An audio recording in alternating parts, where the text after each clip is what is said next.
जदि आपण केउं झीलको मने मने भल पाउचंती किंतु जेते चेष्टा कले मध्य ताको पटेई पारुनांती, ताको निजर मन कथा कहिबाकू डरुचंती, आउ आपण चाहुचंती कि से झील निजे आसी आपणको भल पाउची बोली कहू, तेबे आजिर एही भिडियोटी आपणकर इच्छाकू पूरण करिब। कारण आजिर एही भिडियोटी रे मु आपणको शिखेइबी एमिति एक महाशक्तिशाली वशीकरण मंत्र। एही वशीकरण मंत्र को आपण कागजरे लिखिबे, तापरे मु आपणको किछि प्रयोग विधि शिखेइबी, आपण सेही प्रयोग विधि को करिबे। तापरे मंत्र कागज को नेकी निज अगणारे अल्प टिके माटी खोलिकी पोती देबे। जदि आपणक घरे अगणा नाही तेबे कोनोसी एक जगारे माटी खोलिकी पोती देबे। तापर देखिबे चमत्कार। जेउ झील पटु नथिला, आपणको भाव देउ नथिला, से झील पागाली परी आपणको भल पाइबाकू लागिबो। आपणको प्रेमरे एमिति दीवानी हेइजिबो कि आपणको न देखि गोटे मुहूर्त भी रही परिबनी। नमस्कार फ्रेंड्स, ओडिया फंडा चैनल को आपण मानकु स्वागत। केते थर एमिति हेइथाय कि आपण जेउ झील को मने मने भल पाउचंती, से झील आपणको भल पाएनी, अन्य काहाकू भल पाए। आउ आपण ता पछरे गोड़ेई गोड़ेई थकी गलेनी, निजर सबु समय सारी सारिलेनी, किंतु से झील को पटेई पारु नाहंती। जदि आपण भी एही परी परिस्थिति रे पड़िचंती, जेते चेष्टा कले मध्य निज पसंदर झील को पटेई पारु नाहंती, सुंदरी पड़िशा घर भाउज को पटेई पारु नाहंती, तेबे आजी मो कथा मानी साधा कागजरे एही गोटिए मंत्र लेखि अगणारे पोती दियंतु। तापर देखिबे से झील राति दिन आपणक कथा भाबिबो, निजे आसीबो, आपणक सहित कथा हेबो, आपणको भल पाउची बोली कहिबो।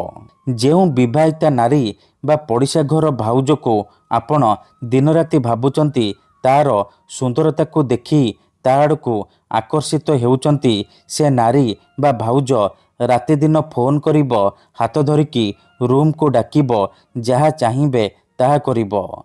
आपण भाबुचंती कि कौन ए वशीकरण काम करे? आज्ञा हाँ, ये सत। आमर तंत्र शास्त्ररू मु आज आपणक पई झील पटेइबा पई वशीकरण मंत्र नहीं आसीची। नारी मोहिनी वशीकरण मंत्र नहीं आसीची।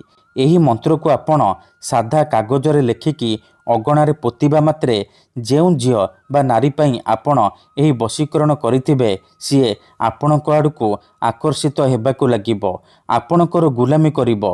आपण ताकू जहा कहिबे, जेमिति कहिबे से करिबो। एही वशीकरण को प्रयोग करी हजार हजार लोक माने लाभवान होइचंती। वर्ष वर्ष धरी भांगी जाइतिबा पुराणा प्रेम को फेराई आनी पारिछंती। सासु नणंद दियर भाउज काहाकू भी निज बसरे करी ताठारू निजर मन मुताबक काम हासिल करि पारिछंती। तेणु जदि आपण झील पटेइबाकू चाहुचंती, तेबे मात्र गोटिए थर एही वशीकरण उपाय करिकी देखंतु, तापर देखिबे चमत्कार। तेबे एही वशीकरण करिबा सबुठारु सहज। एहाकू आपण केमिति करिबे, एहार प्रयोग विधि कौन, मु आपनकू शिखेइबी। जानिबा पई भिडियोटी को शेष पर्यंत देखिबे। अधारू छाड़िकी पळेइले किंबा काटी काटी देखिले आपण किछि भी बुझी परिबेनी। परे कमेंट करिबे, गुरुजी आपणकर वशीकरण मंत्र काम करूनी। देखंतु, मंत्र तंत्र जंत्र वशीकरण ये एमिति सेमिति काम करेनी। मनरे संपूर्ण विश्वास निष्ठा आउ एकाग्रतार सहित आपणको एही वशीकरण उपाय करिबाकू पड़िबो। तेबे जाई मु आपणको ग्यारंटी देउची, आपण सुंदरीरु सुंदरी झील को अति सहजरे पटेई पारिबे। सुंदरी पड़िशा घर भाउज ठारू निजर मन चाहुतिबा काम हासिल करि पारिबे। ठीक अछि। तेबे एही वशीकरण विधि जानिबा पूर्वरु जदि आपण आम चैनल को प्रथम थर आसीचंती, तेबे दयाकरी चैनल को सब्सक्राइब करी पाखरे थिबा बेल आइकन को मध्य दबाई दियंतु, जहा द्वारा आमे जेउ भी वीडियो अपलोड करिबु सर्वप्रथमे आपण देखि पारिबे आउ तार लाभ पाई पारिबे। मने रखंतु, एही वशीकरण विधि को आपण केवल मंगलवार किंबा शनिवार दिन करिबे। दिन 3टारू राति 8टा मध्यरे एही वशीकरण करि पारिबे। ପ୍ରଥମେ ଆପଣ କ'ଣ କରିବେ, ଧ୍ୟାନ ସହିତ ଶୁଣନ୍ତୁ। ଭଲ ଭାବରେ ହାତ ଗୋଡ଼ ଧୋଇ ନେବେ। ସଫା ବସ୍ତ୍ର ପିନ୍ଧିକି ଆପଣ ଖଣ୍ଡେ ସାଧା କାଗଜ ଆଣିବେ, କଳା କଲମ ଆଣିବେ, ଆଉ ଲାଲ ସିନ୍ଦୁର ଆଣିବେ। ତାପରେ ଦକ୍ଷିଣ ଦିଗକୁ ମୁହଁ କରିକି ବସି ପଡ଼ିବେ। ଧ୍ୟାନ ରଖିବେ ଯେମିତି ଆପଣଙ୍କୁ କେହି ଦେଖିବେନି କିମ୍ବା ଡାକିବେନି। ତାପରେ କାଗଜରେ ଗୋଟିଏ ମନ୍ତ୍ର ଲେଖିବେ।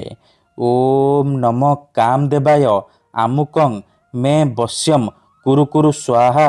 ଆମୁକଂ ଜାଗାରେ ଆପଣ ସେଇ ଝିଅ ବା ସ୍ତ୍ରୀର ନାମ ଲେଖିବେ ଯାହାକୁ ଆପଣ ପଟେଇବାକୁ ଚାହୁଁଛନ୍ତି। କାଗଜରେ ମନ୍ତ୍ର ଲେଖି ସାରିବା ପରେ ସେ ମନ୍ତ୍ର ଉପରେ ଭଲ ଭାବରେ ସିନ୍ଦୁର ଲଗାଇଦେବେ। ତାପରେ ସେଇ ଝିଅ ବା ନାରୀକୁ ମନେ ମନେ ଭାବିକି ଆପଣ ମନ୍ତ୍ରକୁ 21 ଥର ପଢ଼ିବେ। ଓମ୍ ନମ କାମଦେବାୟ ଆମୁକଂ ମେ ବଶ୍ୟମ୍ କୁରୁ କୁରୁ ସ୍ୱାହା।